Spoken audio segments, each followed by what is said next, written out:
Welcome back to Home Cooking Hacks, where we will teach you how to do great things in the kitchen without a lot of gizmos and gadgets. And today we're going to talk about making some soup. Now this is going to be a very easy ham and bean soup. Most of your soups are very easy. They require little kitchen equipment, a little bit of prep time, a lot of cooking time since we cook them in a crock pot, but since we're doing it in a crock pot, it's fairly low maintenance cooking. And so you need to have your chicken broth ready. So if you have not made chicken broth, I'll refer you to the previous video, which will be linked in the description down below, where you can learn about making the chicken broth, and then you can go ahead and utilize that to make some excellent ham and bean soup. Soups in general are easy to make. Generally, for any of them, you will need some type of cutting board and a knife, and something to stir, and a crock pot. I don't really think there's much of anything else we are going to need as far as kitchen equipment. For the ham and bean soup, obviously we need some ham and beans. Now, it works best if you use a couple different types of ham or pigginess. I'm going to use some uncured bacon. Now, I generally use uncured bacon. I have bits and bacon pieces here, which I'm going to actually use out of that pan as well. You also want to grab yourself some pork. So this is just a pork tenderloin, and you can use more or less of this. I think this is about 1 1/4 pounds. So there's going to be a lot of ham in here, which is actually really good because that's the best part of your ham and bean soup. You got your ham, we got our bacon. 2 types of bacon, that's it. Now, ham and bean soup generally either uses navy beans or Great Northern beans. I went with the navy beans this time. We're just going to use 1 packet of that. We want some potatoes. I did 2 small potatoes. I like reds, so I did 2 small red potatoes. You could do, 1 larger one, depending if you want more or less potato in there. Since I'm more of a meat guy, less of a potato guy, I just went with the lower tomatoes. And I'm going to use, this is too much onion to use for one soup, but I'm going to use maybe about somewhere between 1/2 and 3/4 of this onion will be sufficient. I grabbed 2 carrots, so just 2 good sized carrots out of there, and I went with an orange and a red carrot. And then you're going to need about 1/2 gallon or 2 liters or so, or whatever it is, 8, I don't know, whatever cups of chicken broth. This will be about enough to bring up about half. Particularly this chicken broth I made is a little bit heavier chicken broth, so it's no problem if I need to dilute this out a little bit. So these are the things that we need, and next we'll move on into the preparation stage. Now, our assembly of this soup is actually fairly simple. Like most soups are fairly simple. I'm just going to move my spices out to the side. We're just going to go ahead and start with pouring our broth into the crock pot. And then once we pour our broth into the crock pot, we can go ahead and turn that on. Just go ahead and crank that guy up there to high. Now, with this chicken broth here, since I made this a little bit more concentrated, it's okay if I need to add some water to it. You can kind of see it's only slightly less than half. I'm not going to add any water though until I start adding some of my other components to this. So of course, since we want things like our meats to cook faster or more readily, we're just going to go ahead and throw those in there first. So let's see if I can open this guy up without a knife, and I can indeed. So I'm just going to open this guy up right into there.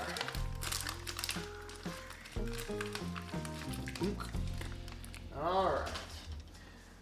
Now the bacon, in this case here, the bacon actually came from Trader Joe's, and you can get the bacon bits and pieces. Sometimes it's better, sometimes it's worse. This was a really bad batch today.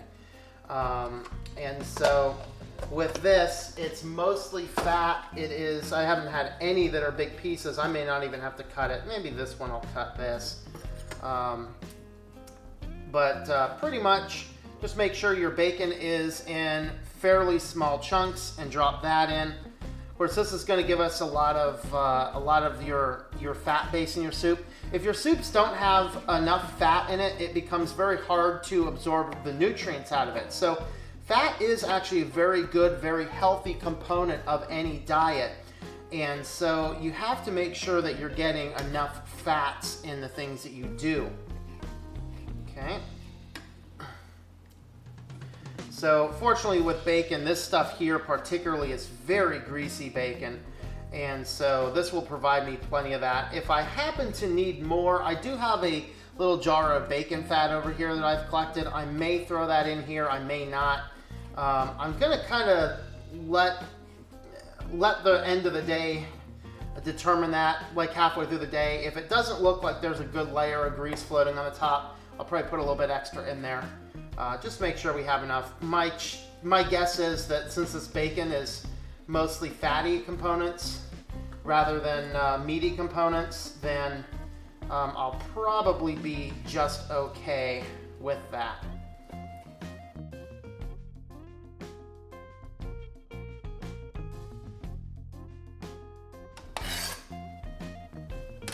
Okay, now that our meats are done, very good kitchen hygiene. You always wash your components after you're done with your meats. So I'm gonna go ahead and wash those and rinse down the counter a little bit. Okay, counter's been cleaned, equipment's been cleaned. So the next thing we're gonna do is let's just go ahead and pour in our beans. You just want one whole packet of these.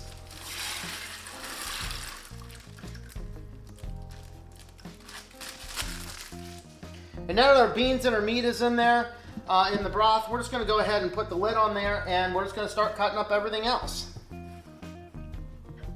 Now, I'm not going to bother skinning the potatoes. You do want to wash and scrub them off. I did scrub everything off. In fact, what I use, and I do the carrots and potatoes, I use a thick scrub brush like this just to scrape off anything that might be on there. But really, the skin of the vegetables is where most of the nutrients are at. And so I don't want to skin the stuff, because then I end up cutting out a lot of the good nutrients. And you know, anything on there that could potentially be dangerous is going to be killed in the process of making soup, because this is going to be very hot. All right. So I generally eat fewer starches, so I use less potatoes. If you like more starches, then you probably want more potatoes. That just kind of depends on the personal preference. Now, I'm not going to cut the potatoes too thin, just because I don't want them to completely turn into mush. And if they're way too thin, they will completely become mush by the end of the day. And I want them to be a little bit more rigid, and so I'm just kind of, I'm either sixthing or quartering these guys here. Notice I use the lid there to scrape off the board. Of course, with your carrots, you want to cut off your two ends.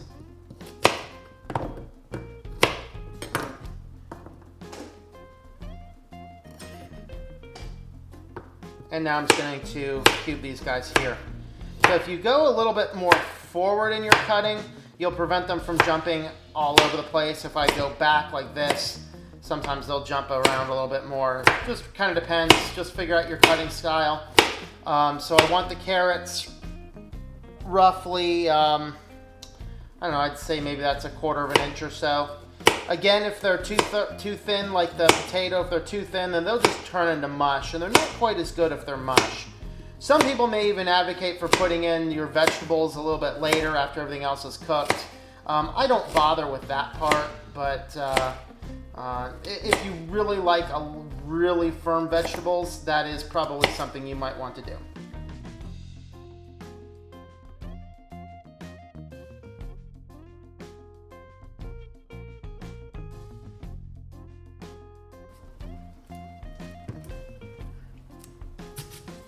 Okay, now we'll move on to our onion, and yeah, just based on the size, I'm just going to use half of that.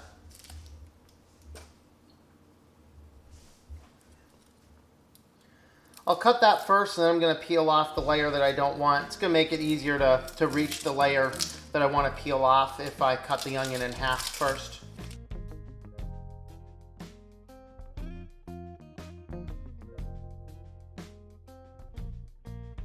Okay, so I'm going to cut my onions so they kind of look like this, like a fan. And then what I'm going to do from this is I'm just going to fan them out a little bit like this. I don't want the larger chunks in this case. So you can stack them up on top of each other and do a couple rounds at a time.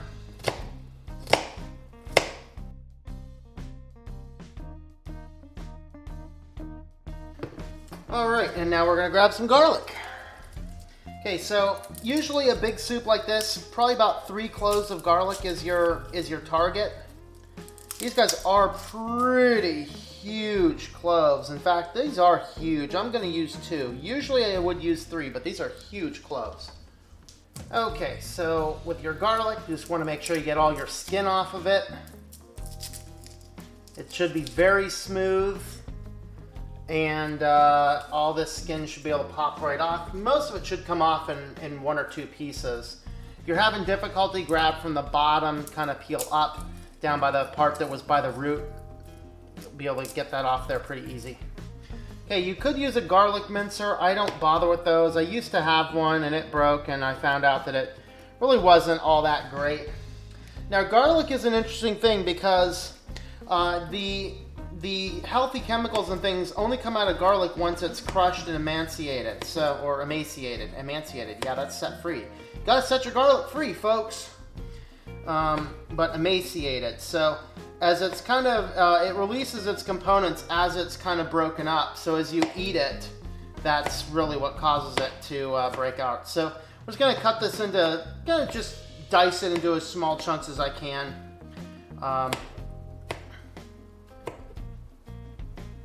You'll see if you slice it thin and then stack it on top of each other, hold it tight. Just be very careful not to cut yourself. But you should be able to get it down into small individual chunks like that. Okay, and then we got 1 more to do. So this does look like the amount I usually do add. It's just, this clove is huge, so I'm using 2 cloves instead. So instead of 3 like I usually do. Of course, garlic is a natural antibiotic. It's one of the few naturally antibiotic plants that exists. That's actually why it's so good to eat. It's a prebiotic as well. So it really does havoc on bad like bad bugs in your system, but really helps support the growth of good ones. It kind of like rebalances. You talk about probiotics and prebiotics. A prebiotic basically is the food for the probiotics. And so that's why I like adding garlic to things, especially if you can add garlic to in such a way that it's not as thoroughly cooked, a little bit closer to raw, much better. All right, so now we've gotten our soup to this point here. You can see that it's just about 1 inch from the top, but remember that I do not use salt when I make the broth. So it will need quite a bit of salt. So I'm gonna grab just regular salt here. This is not yogurt, it's salt. So what I'm actually gonna do here is, I know I'm gonna need a lot of salt here. So I'm just gonna do maybe a tablespoonish or so to start with. It's about that much or so is what I'm gonna put in first. Which this will make about 10 or so containers of soup. So that's not a lot of salt spread over 10 containers. And now I'm just gonna add my seasoned salts. Just about that much for there. And then we're gonna taste it in a few hours. And if you need to add more salt in a few hours. Parsley, just get that off. I like adding white pepper, which adds quite a bit more of a spice. Go for some white pepper there. And then, of course, black pepper is great seasoning. Now, if you do like a little bit of spike to your soup, then one thing you might want to consider adding as well is maybe some red pepper chunks. And I do like a little bit of spice, and so does my friend who eats over here a lot. So just do some crushed red pepper. That'll just give it just a little bit of an edge without actually doing much to the flavor. If you want a little bit more of a flavory type, you could do something like a cayenne pepper, may as well. Those are kind of 2 optional things I don't often add, but those will give it just a little bit of a spice. A bit of a bite. Houston, we've lost the peppers. Okay, now that we have everything added in here, I'm just gonna stir this guy around.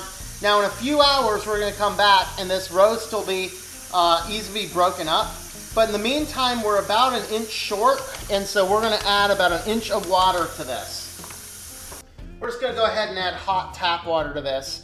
If you're really paranoid, then you might wanna do just boil some distilled water. It's okay if it goes right up to the edge of the crock pot. Some of it's going to evaporate off.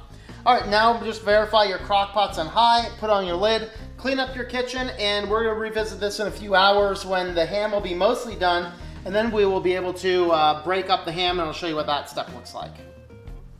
Okay, so it's been cooking for, I'd say, about 5 hours or so. Woo, that's hot.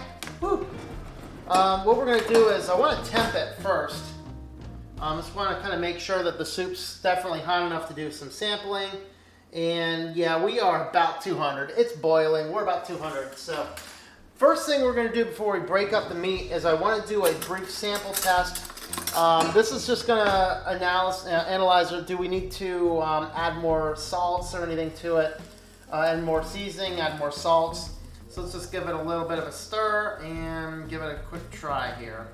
Well, I think I pinned that perfectly. I don't see the need to add any other spices. It is amazing. Now, what we're gonna have is our ham roast portion of this guy. Should be fairly cooked, not 100% probably, but it's definitely cooked up enough. It should be soft. So we're gonna pull this guy out. This is what it looks like here. And then you're going to want 2 forks. And then we're basically gonna pull it. This is indeed why it's called pulled pork. We're going to pull it apart with 2 forks. We're gonna break it into small chunks. And then once it's into really small chunks, we're gonna go ahead and just drop it right on back in there.